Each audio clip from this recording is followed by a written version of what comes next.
to put you on the spot. I know you're a play-by-play. We're both play-by-plays here, so let's just set that expectation as we go in. But what are you expecting out of this pick ban? We're here to have fun. That's what I'm expecting. But no, from what this pick ban I'm expecting to see, I want to see from LGD, I want to see them lock in a nice, solid, like we just talked about into the head-to-head, a nice, solid jungle mid-lane combination. Maybe give Garvey something a little bit safer on that bot side, so you're kind of shoring up your disadvantages, having your top laner in ADC role. And for EDG, realistically, I want to see Scout get something that can influence the sides of the map. I want to see him go for something that can roam and go for something that can get the, as we say, the team working as a whole. I would love to see as well, like, and this is a stretch. Whether or not we'll see this is a different conversation. I would love to see Uniboy bring out the set mid that we saw from him at the World Championship. I think he was one of the better set mids that we saw in the tournament. Really, really great performance from him. It's not particularly meta right now. Is it the correct thing to do in terms of the meta? Probably not, but I would love to see it anyway. It's not going to happen. LPL. It doesn't matter if it's correct or not. It's just you just play it, and if you play it well, you got it. If you're winning, it's correct. Them's the rules here in the LPL. We've got an Olaf first pick. Let's quickly catch up with the draft. Olaf first pick here. We've got a Kai'Sa to answer, which these have been two of the massive priorities recently. And it looks like just mid lane priority is going to be the name of the game here for LGD in these early picks. I like this if they do lock in. Yep, they do lock in the Zoe. I quite like this a lot. It gives you a lot of safety. It gives you a lot of poke damage to come down as well. You can kind of pretty much keep the Olaf at arm's length at all times, which is very, very nice. Or make him burn his Ragnarok very early if you land a Trouble Bubble. For the Olaf, for JJ, he's a very objective-focused jungler. So there's two kind of ways we've seen the jungles played out in the LPL so far, is that you either go for heavy ganks onto either a side lane, or you look for those early objectives. And for the moment, I've seen a trend of that the success rate of the junglers tends to lead more towards those kills and gold rather than the objectives. So with the Xayah and the Leona locked in, it looks like, again, EDG, they're looking for that big objective-focused team fight that kind of, scales better into the late game. We'll have to see what LGD are going to pick up to finish out their composition in the first half here. I would have loved to see the Akali locked in on the side of EDG. Just because when you think about Scout, you think of him as an assassin player, really. Not necessarily these control mages. Usually you lean towards those assassins. With Akali making it through the bans, I would have loved to see that. Also, the matchup that you're going into. It would have been nice to see Scout on something where he can really, flex his wings a little bit. On the other side, though, it is going to be the Graves locked in for Quay. So still a relatively strong mid-jungle 2v2. You've got the combination of AD and AP damage there. But Graves not really the kind of jungler that you pick if you're wanting to fight early. Yep, Graves, very heavy farming jungler, can clear the jungle very, very quickly. And the reason why, if you're wondering why we're seeing such heavy farming junglers right now, is that we have this camp spawn so damn quickly, and the experience you get after level 9 is just a lot greater for the jungler that's actually taking the camp, regardless of the time of the game. So you want to try and get to level 9, and that's why we're seeing the differences of a level 9 jungler versus like a level 11 jungler, because one hit level 9 a lot quicker. So pretty obvious that you do see the Graves, but I'm very happy to see LGD focusing these bans onto the mid lane. They're getting rid of the Orianna and the Syndra, things that can kind of safely go into the Zoe while also having influence on the map. So we're going to see Scout maybe a little bit tested in his champ pool. Yeah, I think what LGD are basically trying to do here is find themselves pure mid priority. Orianna and Syndra both do fine in the 1v1 against Zoe, but they also are mid laners that will fight for priority and be able to roam outside of that mid lane. So look towards Uniboy roaming from the mid lane. Look at these dragon fights and things like that, and whether or not he's going to be able to get over there. LGD now looking towards their support, and I'm curious what EDG are going to do next. I don't know if you have any predictions here, Penguin, on how EDG can round out this composition. It'll be tough with a Thresher giving a lot of safety towards that bot lane, and we already talked about how safe the Zoe is. Right now, you're looking at those mid lane bans, so TF, Orianna, Syndra all taken off the board. Set as well, not really an option here. So you could go with the Victor, just keep you a bog standard safe pick that can work in towards the team fights. And for top lane, I was going to say the Gnar until they banned it, but right now, maybe they could go with something like the Scion. Hell, they could even go with something maybe a little bit less, traditional Camille.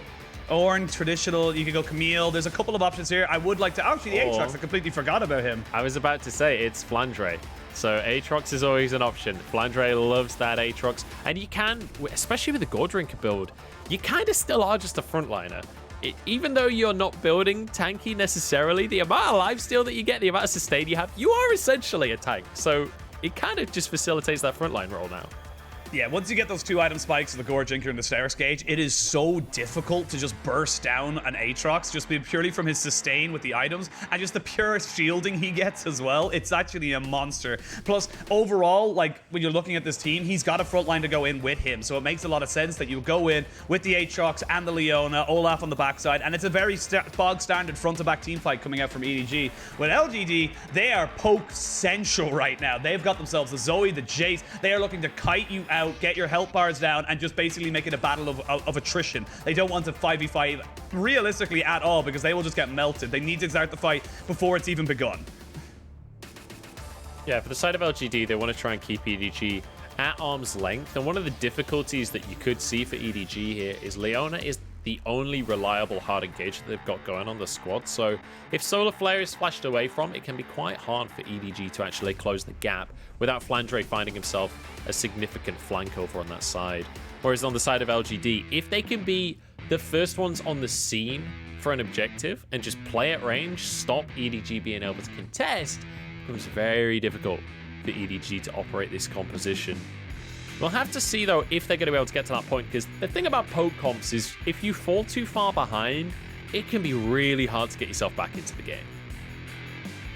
Yeah, the whole problem going up against poke comps is that they just keep absolutely 100-0ing you without even starting a fight. That's why they're so infuriating to deal with. Plus, when you add in someone like a Zoe, who is kind of the ultimate poke mid laner, she's got ways of catching people out. It's a poke pick comp that if you get hit by a trouble bubble, if you get hit by a hook, you can be 100-0 very, very quickly. But for EDG, if they're able to keep within, a couple of hundred gold, keep themselves in the stronger 5v5 and force LGD to fight around objectives like dragons or anything like that, they could find themselves at a very, very solid advantage. Well, EDG will be looking for the front to back, which, I think a lot of people could have expected coming into today.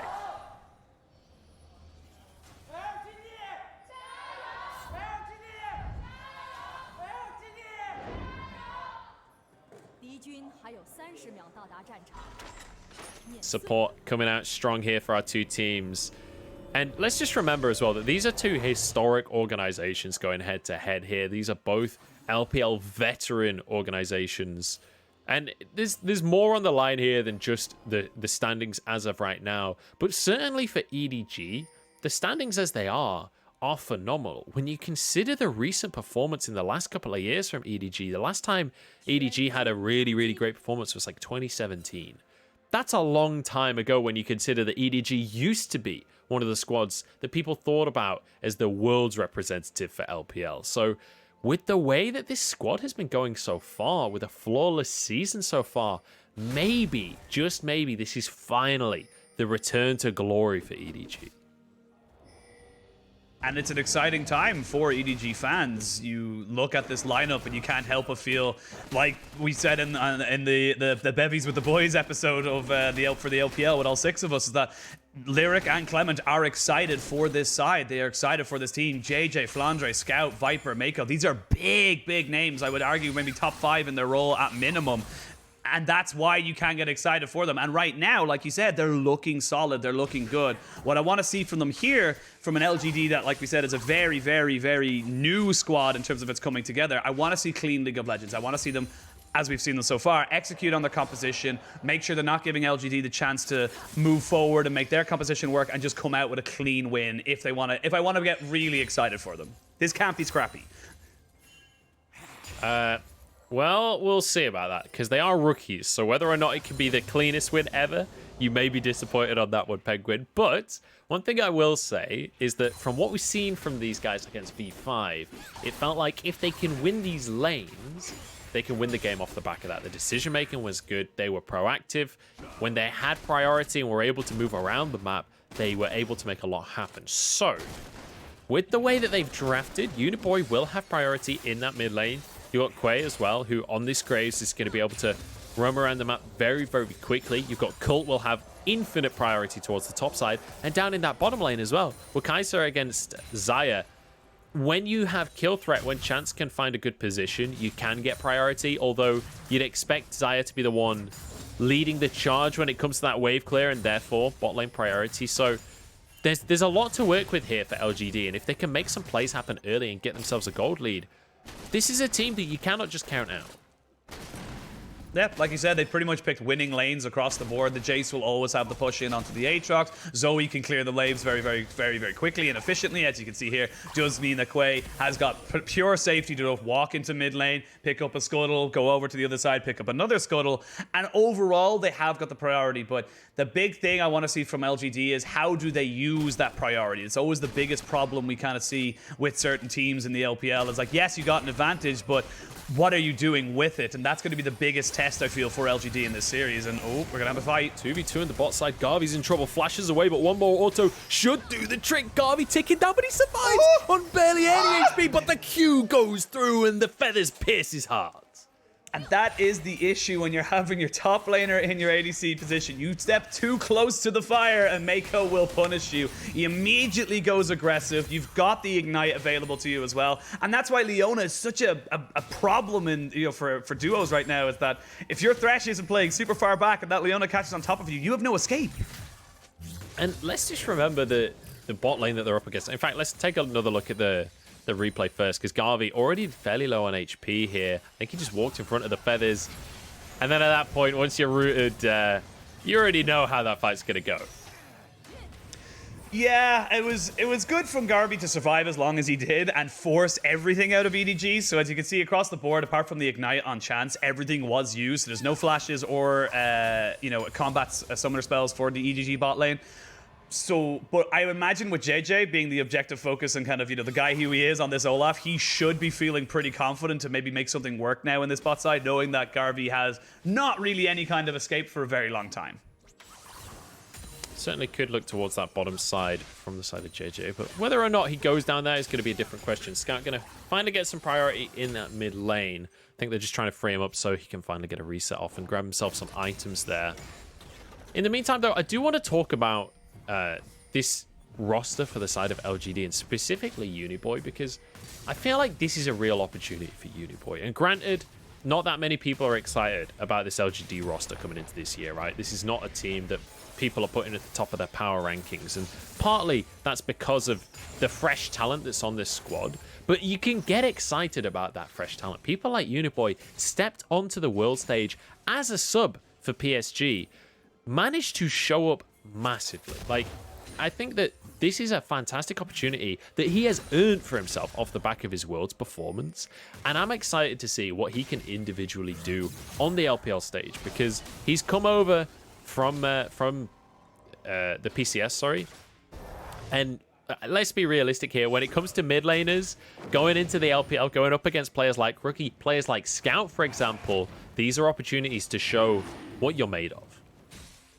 Yeah, again, this is what we want to see from teams like LGD, or you don't want to kind of use a huge amount of money getting a player who might give you the exact same result. Putting a little bit of investment into someone like Uniboy, who, like you said, had a fantastic performance at Worlds, despite being an AHQ player, was subbed in because of the way Worlds was. It was a very interesting time with COVID and everything. So he ended up coming in, showing that he is a fantastic mid lane talent and able to prove himself. And he is now on a team that has gone to Worlds, has gone to the World Championship group stage. Yes, it's a completely different roster to what it was, but as an organization, one of the oldest in the entire league, and has a very dedicated fan base. So if he can mark him, set himself up and mark himself as an actual mid lane threat in a league with thousands of mid lane threats, he'd be doing very well for himself. I do apologize if you can hear my dog in the background. Millie gets very stressed when things like post happen. Garvey also gets stressed in these situations, as you can see. Completely panics and whiffs in the lane phase, goes down there.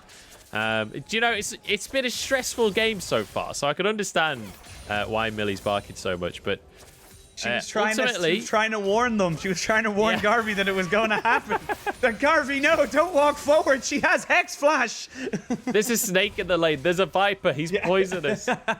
Oh my God, has Viper been poisonous? Can we just take a moment let's just start the Viper Appreciation Club? Because this guy was on Griffin in the LCK. He looked amazing. That Griffin squad looked awesome for a short amount of time. Then he moves over to Hanwha Life, has a really, really rough split, and still individually looked okay, but like the team was not operating. It was not working out. Moves over to the LPL, and what a debut this guy has had. Every single game, it feels like Viper is popping off. Him and the veteran support of Mako feels like a match made in heaven. Heavy trading up on the top side here. Of course, going to get away with it. But yeah, this bot lane 2v2 for EDG has gone from one of their weakest parts on the map to one of their absolute strengths. Yeah, it's been a bit of a roller coaster if you look at Viper's history. You know, #1 in LCK Spring with Griffin, of course, then lost 0-3 to SKT in the finals, came second in that. You know, first again in 2019 summer, unfortunately again losing 3-1 to SKT, and then went to Hanwha Life.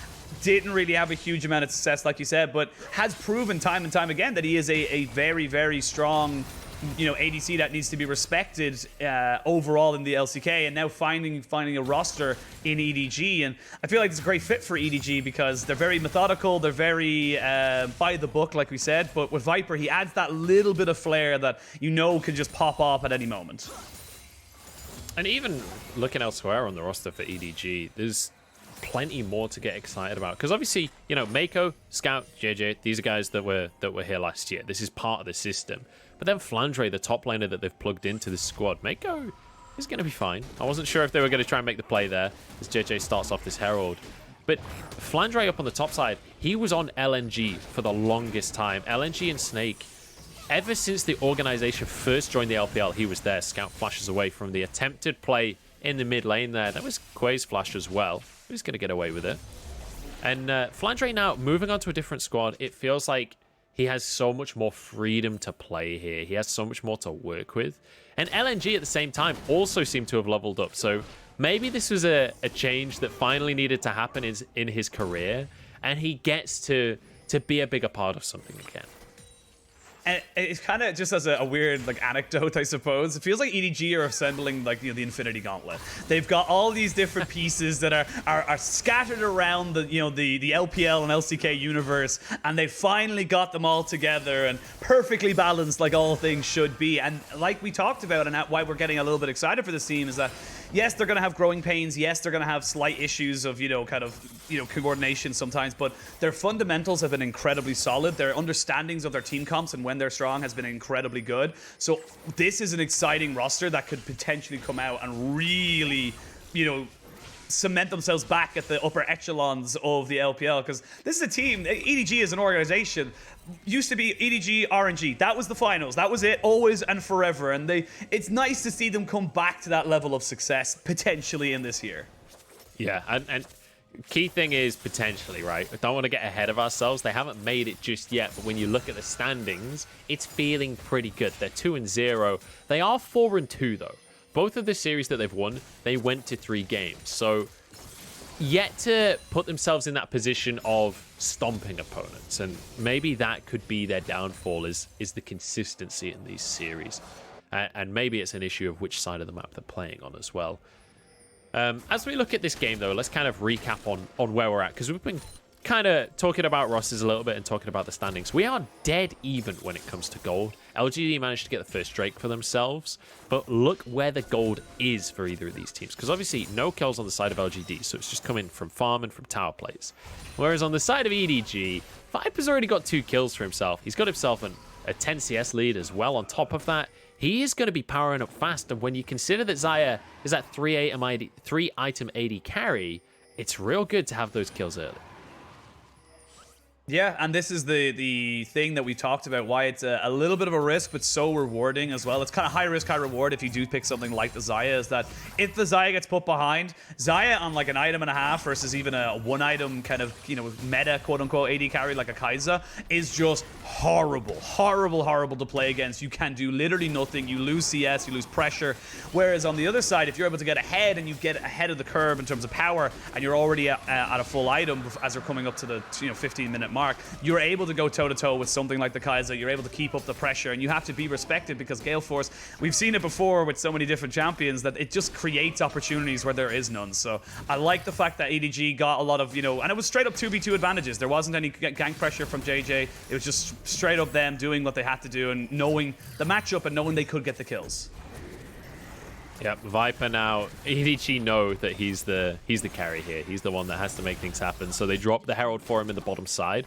Very nicely done. And no massive answer from LGD. Quay's moving up though, and Flandre's in a 2v1 right here. Worldender to try and get himself to safety, but I don't think he's got the lifesteal for this one. Flashes over the wall. Collateral damage misses. I'm surprised at the lack of commitment to the play here from LGD. And now Scout's moving over. Quay did manage to get the Gromp in the end. Yeah, I like the idea from LGD. They know that the bot lane is pretty much dead to rights because of the Rift Herald play. They saw plenty of people down there as well, so they had the numbers advantage. Just the execution of it definitely lacking a little bit overall from LGD. We also didn't see Uniboy roam over either, so it was just a straight up 2v1 rather than a full stack of topside kind of stacking on the top end. But overall, EDG get out. They still have yet to lose a kill, and they also stopped the dragon stacking. So for EDG, this is a pretty decent setup for them overall. They're just kind of, yes, the gold is very, very even, but they're still the ones that have the better 5v5. And for LGD, I feel like they're going to struggle later on this game, you know, the later this game becomes. Yeah, and, you know, Penguin, I think you hit the nail on the head earlier when you were saying how EDG are very much one of the more reserved teams in the LPL. And after that first series today, I think a lot of the viewers were very hyped up, very amped up, very ready for more action. But I feel like Viper left the LCK and then he joined the most LCK team we have in the LPL, because EDG very much like to play it slow, and especially when they're drafting this much scaling on the squad with a Xayah, with a Victor, you expect them to play it slow in the early game. That's exactly what we're seeing from the two squads, and the onus is very much on the side of LGD to make early game plays happen. But realistically, when you look at the two rosters, neither team is in any rush. They both scale reasonably well. Like, there's no part in the game where it's like, oh, okay, well, this composition is just going to completely fall out of the game. So they're both quite happy to take it slow here. Slow and steady wins the race. They do lose a bit of pressure on the top side, but they gain it up. Or sorry, the bot side, they gain it in the top side. So it's a straight up trade. And EDG are definitely, like we talked about, one of the teams that are totally happy taking this trade because you're keeping it within their wheelhouse. I feel like the way to take down EDG is to just throw in chaos. The likes of IG, FBX, those kind of teams are going to be a lot more difficult for EDG purely because they're pure chaos. They just throw things at it. It's like, we're going to fight you over this. It's like, wait, why? Oh, I don't know. Why not? Like, we're just going to throw it here and we're going to fight over this red buff. Someone like Rogue Warriors, like we talked about earlier on in the week, these guys are going to be kind of the bigger test for EDG because if you play their game, they're just going to be better at it than you. That's just, unfortunately, that's just how it is. Yeah, it's difficult to play against a team like this. And also, well, I mean, we talked about earlier how EDG are the teacher's pet. Well, their composition is all about scaling up and not fighting until the late game, and very much doing that. Also, their composition is about setting up this Xayah to be the primary carry, this ADC that can escape from danger. Should a trouble bubble land, should Garvey be able to throw a Void Seeker over, you always have that Blade Call, the Feather Storm, to be able to jump yourself to safety in the midst of a team fight. So trying to set Viper up early so that he can be that primary carry is always going to be a good start. JJ going to find himself the second Herald of this game, but it's a minute until this next Drake comes up. We're one Drake apiece here, Penguin. Are you expecting one team to have priority here over the other? Yeah, EDG straight up. You can have a look at the lanes. They're getting mid lane kind of set up for them. They're throwing Flandre up to the top side with that TP available to him as well. They are going to get a full reset. We can see just there, right at the Rift Herald fight, how difficult it is for LGD to walk into this EDG lineup because of just purely the engage and just the control they have with this Victor and the Xayah. You have to watch the feathers. You have to be careful of the gravity gate. You have to, or yeah, the gravity field. You have to be careful of so many little things. If your skill shots don't land, if you don't have the paddle star landing, and you get hit by a laser like that from Garvey, you don't have a chance in this fight. So you can see already EDG just asserting dominance, saying, we know we're stronger in a straight up 5v5 if you don't hit your skill shots. Uniboy finds a trouble bubble here. The Krugs are going to ruin everything, though. The two tiny Krugs just come and sit on top of Uniboy. The sixth and seventh man. Yeah, unlucky there. I've been there. I've been that Zoe. It sucks when you get minion blocks on your Qs after a bubble, but we're going to see the fight for mid lane priority because the Dragon is now up on the board, and you can see JJ on the right side of the map. Garvey, interestingly, going for the Kraken Slayer, not for the Gale Force here. So a much more late game focused version of the Kai'Sa here, where you're not looking for the early burst damage. You're not necessarily looking even to be the assassin. You're looking to be that crit AD carry. Herald dropped in the mid lane, though. should give priority to EDG. They're looking for a fight as the Solar Flare goes wide. Flash away from Mako. Now they can get onto the Dragon. Flandre kind of trying to keep everyone away, but LGD are not going down without a fight here. The re-engage, but Chance misses the hook. Going to be rooted up. And Quay, barely any HP to work with as he has to back away from the Dragon. Uniboy gets a trouble bubble in, and health bar's starting to get low on either side. Colt goes in, Chance goes golden, keep himself alive, and it's pure chaos in the Dragon Pit. Garvey trying to survive, but one more auto as he flashes over the wall to keep himself alive. And now Mako on the backside is Colt looking for more, but this Olaf is on a tear. Uniboy under the Dragon, but he's 1 versus 3 and cut down by the Chaos Storm. Dragon goes the way of EDG. Dragon was just putting down so much damage. You can see Quay goes down to about 200 HP before that fight even begins. It was a smart move from LGD, like we said, to try and keep EDG at arm's length, but EDG did not let them just dictate the pace. They did not let them just take anything for free. They jumped straight on top of them, and you can see once Scout and JJ are still alive, they can just tear up the end of the fight. It doesn't matter that you took down the AD carry. Yeah, good hook by Chance there, but when we take another look at what actually happened, the start of the fight was not fighting, basically. The start of the fight was both teams desperately trying to tiptoe around this one and not get caught. That's the ult, though, from Viper that we talked about earlier. Yeah, and this fight overall, you can see Quay is almost pretty much out of this fight right now. Flandre puts himself nicely above the wall. Scout is there as well. And even though he's half health, Viper goes a little bit too deep, gets himself caught out, but it doesn't matter. Flandre and JJ are just too damn big, and you could just completely cut this one down.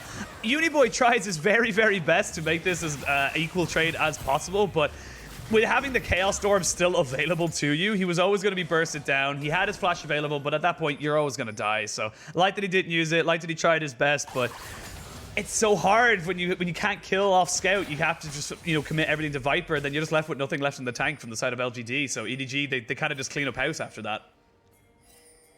Yeah, really, really difficult to win these fights at this point. And let's bear in mind what we talked about earlier. LGD don't actually want a straight up 5v5, and they definitely don't want Uniboy to be caught out without a hope or a prayer here. He's going to try and get away. Has Flash available, but I don't think there's any getaway. Maybe should have just held on to Flash, honestly, because 3v1, not much hope of escaping. When the pick comp's getting picked, you know you're in trouble. That is an unfortunate time to, as you said, you kept your flash from the last fight. You used it in that particular incident. Probably not the best situation. Look at the player go. Viper's almost on 10k. He is so far ahead. He is nearly 2,000 gold ahead of his counterpart in Garvey. And on a scaling ADC like the Xayah, that's just so difficult to deal with. With Viper having the heal, the feathers, or sorry, the feathers fly, and of course the flash, it's just going to be becoming more and more difficult to lock down this AD carry. And he has a stopwatch in the back pocket as well. So killing off Viper is no longer an option for you on the side of LGD. You need another win condition. Yeah, I mean, even when you just look at the runes, it tells a story. Hang on a second here. Scout's trying to get away with a recall. Chance isn't going to let him, though. The Chaos Storm comes on down, and there's a TP coming through as well. Scout flashes, dodges the hook, keeps himself alive, and gets one in the 1v2. And now Quay, chased out of the fight by Flandre. Colt is here, though, and suddenly the numbers advantage to LGD. But Colt's gone too deep, too fast. Will survive for now. Flandre trying to keep this fight going as Viper, I guess he's just going to settle for chickens. That's the advantage we're going to find, I guess. They try to go for a pick, but look at the map state. Look where everything is in terms of, the minions and the waves. That's going to, yes, you gain a kill, but you lose one. So it's a 1-for-1 trade, and you lose a tower, and the rest of the waves are pushing into you. It's a bit desperate from LGD. You can see they're scrapping to try and find something, but EDG, they've got the answers. Yeah, beautifully done here by EDG. They lose the fight overall, but ultimately they gain more on the map. They have Viper pushing in the mid lane, and they're more than happy to play the game in that way. Look at JJ's score as well, 202. He's now got the Hysterics. We talked about this earlier. The 2-item spike of the Goldrink Hysterics makes you completely invincible. Well, JJ's already there. Flandre's not far away. This late game teamfight composition that we talked about, they're almost there. We're only 22 minutes in. We're not at the late game, but they almost are. It is only a 4,000 gold lead, but it feels so much worse when you're against a team like this from EDG and LGD. They need to catch someone out. They need to have a flash of brilliance, a mistake from someone on EDG, which is asking a lot when we talk about these guys being the slow and steady wins the race kind of team. and that is how they come back into this game. But for EDG, they just want to keep playing the way they're playing. They're doing nothing wrong. They're going to keep keeping the waves in their favor. They could fight 5v5 over objectives. They have 3 items onto Viper. They are at the strongest, and they're going to keep getting stronger. They're now no longer at a deficit in terms of, you know, the composition, quote unquote, having the early game, because the early game just didn't go in favor of LGD. And I want to hang on. We've got a fight coming up. This is Dragon in 20 seconds. We'll come back to this conversation because I think we're about to see everything explode here, Penguin. Oh, the flank. Flandre is trying to find the flank, and we talked about this earlier. You got Mako as the hard engage, and the flanks from Flandre. Cult forced the flash out of the fight here. Good solar flare from Mako to force that summoner. That should just be Dragon for EDG now, as it becomes incredibly difficult for LGD to face check in. And this is why Gale Force is considered an quote-unquote OP item. It's not inherently OP, but it adds so much extra room for skill expression for the top players in the world. Viper is able to take out half HP because Cult thinks he's at a safe distance. Boom, one little octave down, and he's not at a safe distance, half health. They gain the Dragon, and this is perfect. This is textbook from EDG. They take the Dragon. They can now transition to pushing in the mid lane, getting vision control over this top side, and start pressuring the Baron. Get this, EDG really know how to build the pressure. And I want to clarify something that was said earlier on in the cast, that we described EDG as the most LCK-like team in the LPL, at least in my opinion so far this split. And I want to reiterate that I don't think that they're just a slow team. I just think that they are the team that is most interested in playing correctly. And with a composition like this, that means playing slow in the early game, right? Because you need to get a couple of items before your carries come online. But what I want to reiterate is that EDG play correctly, not slowly. If they draft a composition that needs to win in the early game, they will play fast and they will win in the early game. This is a team that is incredibly disciplined. Flandre in a 1v1 now with Cult. Does have a lot of sustain, and he's got some support from Mako as well. Everybody arrives, and Viper's there to grab the kill secure. That is questionable at best from Cult. And okay, Viper.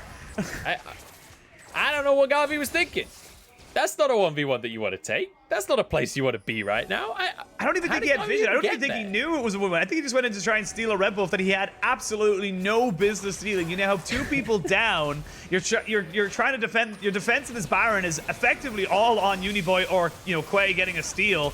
This is so difficult. Flash in, start. They're gonna kill him. Quay does not get to go for a steal here. Mako is having none of it. Back into the pit they go. EDG, they're just gonna rinse and repeat this. Anytime LGD comes anywhere near, they're going to be obliterated.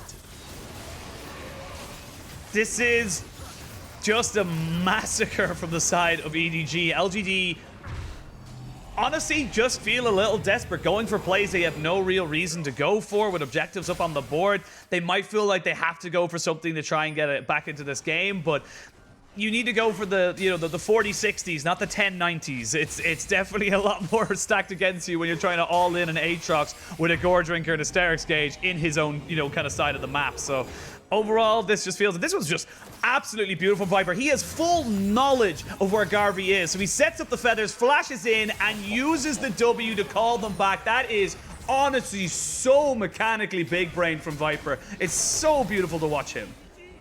Yeah, the snake is hiding in the grass of the red buff, and as soon as the prey steps close enough, he strikes. That venomous bite of the feathers going down, and an easy pickup for Viper, who is just flexing at this point. We talked about him being a 3-item AD carry. Well, he's got 3 items and a BF sword to boot. Garvey now has stepped way too far forward once again.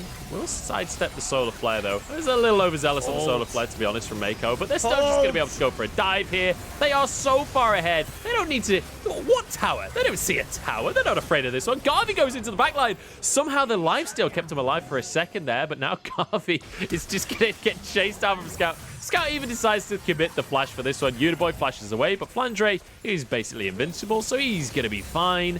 And now onto the inhibs they go. EDG are done with this one, Penguin. They're not stopping anytime soon. For EDG, the call from them was just like you said, we're now at the point where our composition is stronger, straight up. Doesn't matter about towers, doesn't matter about team compositions. Ours is just better. They slow themselves into a nice and correct game. Great start to this series. Beautiful stuff. And the speed at which they accelerated with that Baron. Apparently EDG stands for end the damn game because they closed this one out beautifully. And they show LGD that playing against EDG is no trifling matter.